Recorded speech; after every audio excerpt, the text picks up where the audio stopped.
Praise the lord. ક્રિસ્મોલ ભાઈ તથા બહેનો, દિવ્ય દયા અને દિવ્ય સંદેશમાં તમારું સ્વાગત છે.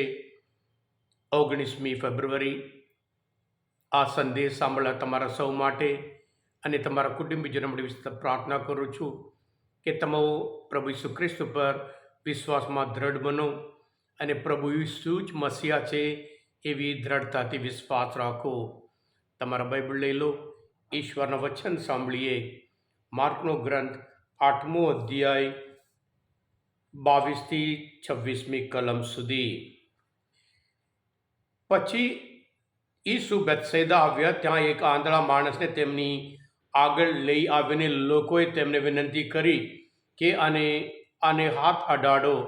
ઈસુ તે આંધળા માણસનો હાથ પકડીને તેને ગામની બહાર લઈ ગયા અને તેની આંખ ઉપર થૂંક્યા. પછી તેના ઉપર હાથ મૂકીને તેમણે તેને પૂછ્યું, તને કંઈ દેખાય છે? તે માણસ દૃષ્ટિ આવવા માંડતા તેણે કહ્યું, મને માણસો દેખાય છે, પણ તે ચાલતા ઝાડ જેવા દેખાય છે. ત્યાર પછી ઈસુ ફરી તેની આંખ ઉપર હાથ મૂક્યો અને તેની નજર સ્થિર થઈ ગઈ. તે સાજો થઈ ગયો અને તેને બધું ચોખ્ખું દેખાવા લાગ્યું. ઈસુએ તેને ઘેર મોકલી દીધો અને કહ્યું, ગામમાં કોઈને કહીશ નહીં. આ પ્રભુની વાણી છે, તે આપણો આધાર છે. ક્રિસ્મોલ ભાઈ હતા બહેનો, જ્યારે ઈશ્વરના વચન વાંચીએ, મનન ચિંતન કરીએ, એ જે સંદેશ છે એના પહેલાં શું હતું અને ત્યાર પછી શું છે, આપણે પણ એક કોન્ટેક્સ્ટ જોવાનું છે. ગઈકાલના શુભ સંદેશમાં આપણે જોયું, પ્રભુ ઈસુ પાસે બહુ અફસોસ થઈ ગયા. તમે લોકો તો આંખ છે જુઓ છો પણ સમજતા નહીં, કાન છે સાંભળો છો છતાં સમજતા નહીં. જે ચમત્કાર કર્યા છે એ જોયા પછી પણ તમે હજુ સમજતા નહીં એમ કરીને પ્રભુ ઈસુ પોતે બહુ અફસોસ થઈ ગયા. એ ગઈકાલનો શુભ સંદેશ. આજના શુભ સંદેશ પ્રભુ ઈસુ બેથસેદા આવ્યા. બેથસેદામાં કદાચ ઘણા બધા એવા આંધળા માણસ હોય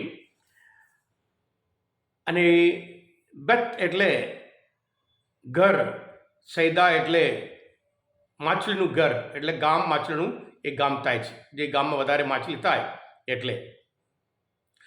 આ ગામ વિશે પ્રભુ ઈસુ પોતે માતીના ગ્રંથમાં 11મો અધ્યાયમાં 21મી કલમમાં પોતે કહે છે, અરે રે કોરોઝિન, અરે રે બેથસેદા, તારે ત્યાં જે ચમત્કાર થયા તે તૂર અને સીદોનમાં થયા હોત, તે શહેરોએ ક્યારના સોગ્યા કપડાં પહેરીને અને રાખ ચોળીને જીવન પલટો કર્યો હોત. એટલે આ બેથસેદા ગામમાં પ્રભુ ઈસુ ચમત્કાર કર્યા છે, પણ લોકોને પ્રભુ ઈસુ પર હજુ વિશ્વાસ નથી. એટલે આ માણસને પણ જ્યારે લઈને આવે, પ્રભુ ઈસુને ગામથી બહાર લઈને આવે છે. આધ્યાત્મિક જે આંધળા છે એમાંથી ધીરે ધીરે ધીરે પ્રભુ ઈસુ પ્રકાશ તરફ એને લઈને આવે છે. અને આ ચમત્કાર બહુ અદ્ભુત રીતે છે. મોટાભાગે તો એક જ વખત સ્પર્શ કરે સાજા થઈ જાય. આ માણસને લઈ જાય છે, ચૂંગે છે, અડે છે અને પૂછે છે, અને ઝાંખું દેખાય છે, ફરી બીજી વખત અડે છે અને એની દૃષ્ટિ ચોખ્ખી થઈ જાય છે. વિશ્વાસ ખ્રિસ્તમાં ભાઈ હતા બહેનો, ધીરે ધીરે ધીરે આપણે દ્રઢતા આવે છે. આ માણસ પણ જેવી રીતે એની દૃષ્ટિ ધીરે ધીરે પહેલાં ઝાંકી હતી, ત્યાર પછી સ્પષ્ટ દેખવા માંડ્યો. અને એવી તેમના શિષ્ય પણ ચમત્કાર જોયા હતા, સત્ય જોયા હતા, શાસ્ત્ર જાણતા હતા. યશાયાના ગ્રંથમાં 35મો અધ્યાયમાં 5મી કલમમાં કહ્યું છે, જ્યારે મસીહા આવશે અંતજનોની આંખો ઉગડી જશે. યશાયાના ગ્રંથમાં 35મો અધ્યાય 5મી કલમમાં. અને બહેરાને કાન ખુલી જશે, ત્યારે લૂલા હરણાની જેમ ઠેકટા મારશે અને મૂંગાની જીભ હર્ષથી ગાવા માંડશે. એ બધું વર્ષોથી કહેવામાં આવ્યું હતું. શિષ્ય પણ સમજ્યા નહીં અને સામાન્ય પ્રજા પણ સમજ્યા નહીં. અને પછી આવતીકાલના શુભ સંદેશમાં પ્રભુ ઈસુ પિતરને પૂછે છે, મારા વિશે લોકો શું કહે છે અને મારા વિશે તમે લોકો શું સમજો છો?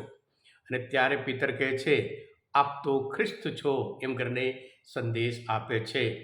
હા ખ્રિસ્તમાં ભાઈ હતા બહેનો, આપણે પણ આ જ ખ્રિસ્તમાં મસીહામાં આપણે વિશ્વાસ રાખીએ છીએ. આપણે જે કંઈ આધ્યાત્મિક જે આંધળાપણ હોય એ દૂર કરીએ અને પ્રભુ પર દ્રઢ વિશ્વાસ રાખીએ. અને પ્રભુ આપણા જીવનમાં પણ અદ્ભુત અદ્ભુત કાર્ય કર્યા છે. વિશ્વાસ એ ઈશ્વરની ભેટ છે. ઈશ્વરે આપણે આ ભેટ આપી છે અને એમાં ધીરે ધીરે આપણે દ્રઢ બનવાનું છે.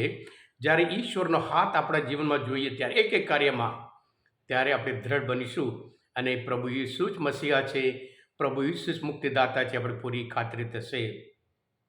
હા કૃષ્ણવાલા ભાઈ હતા બહેનો, આજના મનન ચિંતનના શાસ્ત્રપાઠ અને આ બાઇબલ સ્ટડી પ્રભુને ઓળખવા માટે, બાઇબલ સમજવા માટે મદદરૂપ થયા હોય, તમે પોતે દિવ્ય ધ્યાન દિવ્ય સંદેશ સબસ્ક્રાઈબ કરજો અને બીજા માટે પણ ફોરવર્ડ કરજો, કારણ તમે બધા આશીર્વાદિત છો, અભિષિક્ત છો. પ્રભુ તમારા અંતરમાં વસો. સર્વશક્તિ પરમેશ્વર પિતા અને પુત્ર અને પવિત્ર આત્માનો આશીર્વાદ તમારા ઉપર ઉતરો. આમેન. બોલો દિવ્ય દયાનો જય.